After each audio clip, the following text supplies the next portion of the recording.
Last week, the director of National Intelligence, Tulsi Gabbard, revealed evidence that the entire Russiagate hoax, a scheme to derail President Trump's first term, was manufactured by the outgoing Obama administration. At a press gaggle on Tuesday, Trump followed up by directly accusing Obama of treason for trying to rig the 2016 election and calling for severe consequences. And look, these revelations, they do matter, but ultimately, unless someone goes to jail, they're just not going to change anything. Democrats have shown their willingness to jail political opponents, up to and including the president himself. Republicans, on the other hand, have proven utterly incapable of holding actual law-breaking leftists accountable. Exposing treasonous acts is helpful, but if no one is punished, the corruption only deepens. We all remember the "lock her up" chants at Trump rallies, but it wasn't supposed to be just a chant. MAGA supporters understood that the Clintons were deeply corrupt, and they saw Trump as a candidate who might finally deliver justice. Elites gasped at the slogan, warning about the dangers of weaponizing the justice system. Then, with no sense of irony, they weaponized that very same system against Trump to stop his re-election. The lesson really should have been obvious. Either you cross the Rubicon or don't approach it at all. But don't go fishing in it. Americans are tired of watching the powerful get away with everything. In 2008, bankers crashed the economy and got bailed out. In 2020, Anthony Fauci and the biomedical regime imposed tyranny under the guise of public health. In 2020 and 2024, Joe Biden was propped up by a Democratic cabal that subverted the Constitution and jailed dissidents. The southern border was thrown wide open to reshape the electorate and lock in leftist power. Kamala Harris nearly extended that reign had she not turned out to be the dumbest, most tone-deaf, and most unlikable candidate to ever be smuggled onto a national ticket. Yet through all of this, no one in power has paid a serious price for their crimes. Major revelations come and go, but with no accountability, they become little more than a distraction. There may have been a time when shame alone would have brought a public reckoning, but our current ruling class is incapable of shame.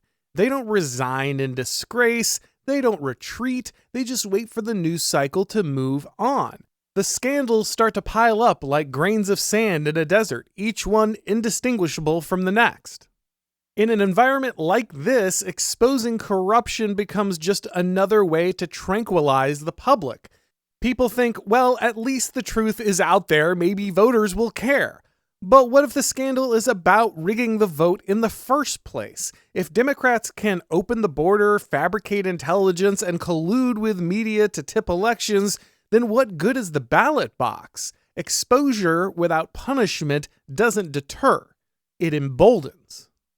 Again, the left doesn't hesitate to jail its enemies. January 6 protesters were locked up for years, including some who never even entered the Capitol.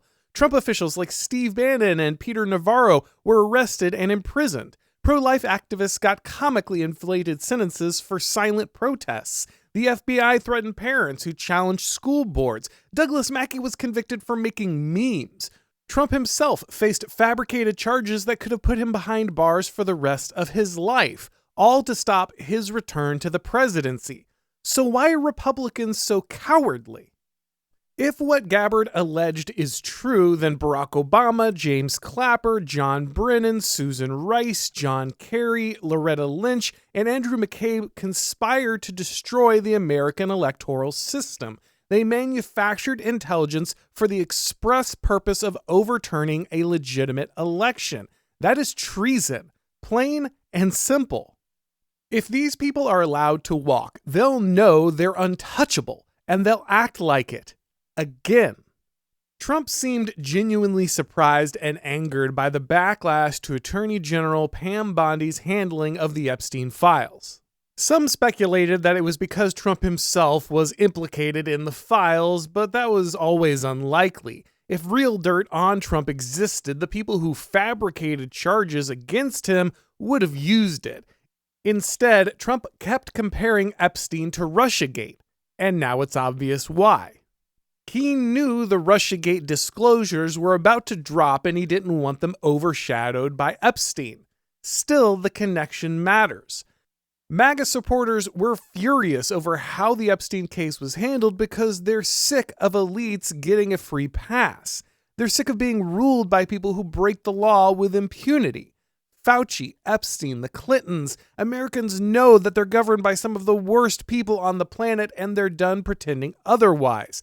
The country is crying out for justice. But if I'm honest, I don't think the Trump administration is going to deliver on this. I mean, I hope I'm wrong. They did just turn around and say that they are going to refer multiple people, including Barack Obama, to the DOJ for prosecution. But anyone can say that. It's a very different thing to bring charges and get this done.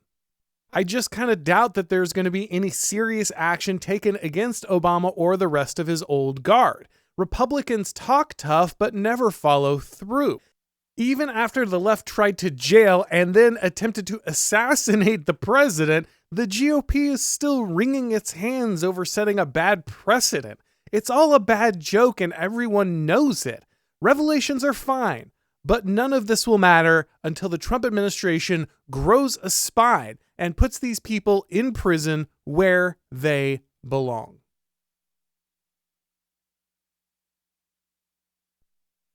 Thanks for watching, guys. If you enjoyed this video, go ahead and click like, and if you haven't subscribed yet, now is a great time to do so. If you'd like to get these broadcasts as podcasts, make sure to subscribe to the Auron MacIntyre Show on your favorite podcast network. And when you do, leave a rating or review. It really helps with the algorithm magic. If you'd like to follow me on Gab or Substack or Twitter or Instagram, if you'd like to watch these videos on Rumble or Odyssey, the links to do that are down below in the description. And of course, you can watch all of my shows and read all of my columns over at The Blaze. Thanks for watching, and as always, I'll talk to you next time.